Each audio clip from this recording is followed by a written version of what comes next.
Assalamualaikum warahmatullahi wabarakatuh. Halo, semoga kita semua dalam keadaan sehat hari ini. Saya di sini akan membawakan beberapa informasi mengenai sistem belajar daring terhadap anak-anak dan juga remaja, mulai dari SD, SMP, SMA, atau sederajat dan juga perguruan tinggi di tengah wabahnya pandemi COVID-19. Nah, untuk itu, mari pertama-tama kita berkenalan dengan apa itu COVID-19. Coronavirus Disease 2019 atau yang lebih sering kita kenal dengan singkatan COVID-19 adalah penyakit menular yang disebabkan oleh virus yang pertama kali diidentifikasi di kota Wuhan, Tiongkok, dan menyebabkan masalah COVID-19. Infeksi ini menyebar dari satu orang ke orang lain melalui percikan atau droplet dari saluran pernafasan yang sering dihasilkan saat batuk atau bersin. Waktu dari paparan virus hingga timbulnya gejala klinis berkisar antara 1 hingga 14 hari.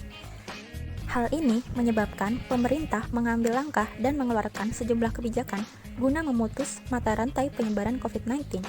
Salah satunya adalah pembelajaran daring bagi SD, SMP, SMA, atau sederajat dan juga perguruan tinggi. Sistem pembelajaran daring adalah pembelajaran jarak jauh secara online untuk tetap melangsungkan kegiatan belajar mengajar dan memberikan peluang bagi pelajar dan mahasiswa untuk tetap mengikuti pelajaran di tengah pandemi ini. Dengan adanya pembelajaran daring, sejumlah aplikasi menawarkan fitur-fitur yang terdapat di dalamnya untuk melangsungkan pembelajaran daring, seperti Zoom, Google Classroom, Discord, Skype, dan masih banyak lagi. Lalu, bagaimana dampak positif dan dampak negatif dari adanya sistem pembelajaran daring ini? Seperti yang dilansir dari Kompasiana, dampak positif dari pembelajaran daring ini adalah yang pertama, materi lebih mudah dibuka dan diakses oleh pelajar dimanapun dan kapanpun. Yang kedua, memungkinkan untuk melakukan pembelajaran atau materi sambil melakukan kegiatan santai, seperti mendengar musik, tiduran, dan memakan cemilan untuk membuat kita rileks dan tidak jenuh dalam belajar. Yang ketiga, aman dari bahaya virus corona, karena dengan sistem daring kita tidak melakukan kontak fisik dan tatap muka secara langsung, serta berguna untuk memutus rantai penyebaran virus corona.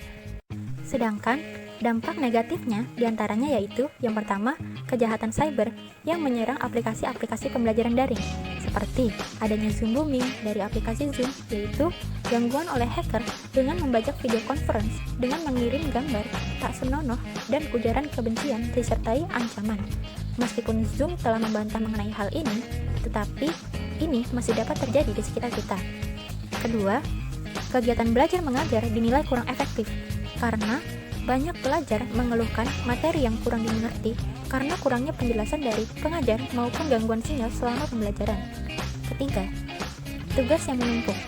Karena pada sistem daring tidak dapat memastikan keaktifan pelajar, beberapa pengajar memberikan tugas pada setiap pertemuan untuk memastikan bahwa pelajar hadir di kelas daringnya. Yang keempat, keterbatasan kemampuan teknologi yang dimiliki pelajar, seperti siswa SD yang diberikan tugas menggunakan laptop atau komputer, tetapi ia tidak memilikinya. Karena keterbatasan tersebut, ia tidak dapat mengerjakan tugasnya. Kelima, keterbatasan sinyal di beberapa daerah tertentu membuat siswa maupun pelajar sulit untuk memperoleh materi yang dijelaskan oleh tenaga pengajar. Hal ini juga berdampak pada kuota yang sangat besar dan memakan biaya yang banyak, sehingga beberapa anak datang ke rumah anak lainnya yang memiliki sinyal baik dan turut serta menggunakan wifi untuk mendengarkan materi yang diperoleh dari tenaga pengajar. Kegiatan ini menjadi kontradiktif dengan tujuan menghindari siswa bertemu banyak orang. Yang keenam, merasa jenuh dan sulit belajar di rumah karena kondisi rumah yang kurang kondusif untuk belajar dan tanpa pendampingan guru secara fisik, sehingga anak cenderung bermain, sulit untuk belajar, dan tidak mengerjakan tugas yang diberikan. Selanjutnya, bagaimana cara mengatasi dampak negatif tersebut? Yang pertama, menggunakan waiting room dalam Zoom. Zoom bombing bisa dicegah dengan mengamankan jaringan melalui hidden tool milik Zoom untuk mencegah pengeboman Zoom. Hidden tool ini disebut sebagai waiting room atau ruang tunggu yang memungkinkan mencegah tamu yang tak diundang mengambil alih dan kita dapat menseleksi siapa saja yang dapat berpartisipasi dalam video conference tersebut. Yang kedua, meminta dokumen materi kepada tenaga mengajar. Para pelajar dapat meminta dokumen mengenai setiap materi kepada pengajar. Apabila terdapat materi yang kurang dipahami, pelajar dapat menanyakan hal tersebut kepada pengajar. Ketiga, mengerjakan tugas setelah materi selesai dijelaskan. Hal ini memudahkan kita dalam mengerjakan soal karena masih mengingat materi yang dijelaskan dan lebih cepat selesai sehingga tidak menumpuk. Keempat, mengalihkan dengan menggunakan aplikasi-aplikasi yang terdapat pada smartphone seperti Microsoft Word, Microsoft Excel, PowerPoint, for mobile. Kelima, mencari sinyal yang cukup memadai di sekitar rumah dan menjadikan tempat tersebut sebagai spot untuk melakukan proses pembelajaran daring selanjutnya. Keenam, istirahat sejenak dan mengisi waktu istirahat dengan beberapa kegiatan keterampilan seperti menggambar, memasak, menjahit, dan sebagainya. Nah, sekian beberapa informasi yang dapat saya sampaikan.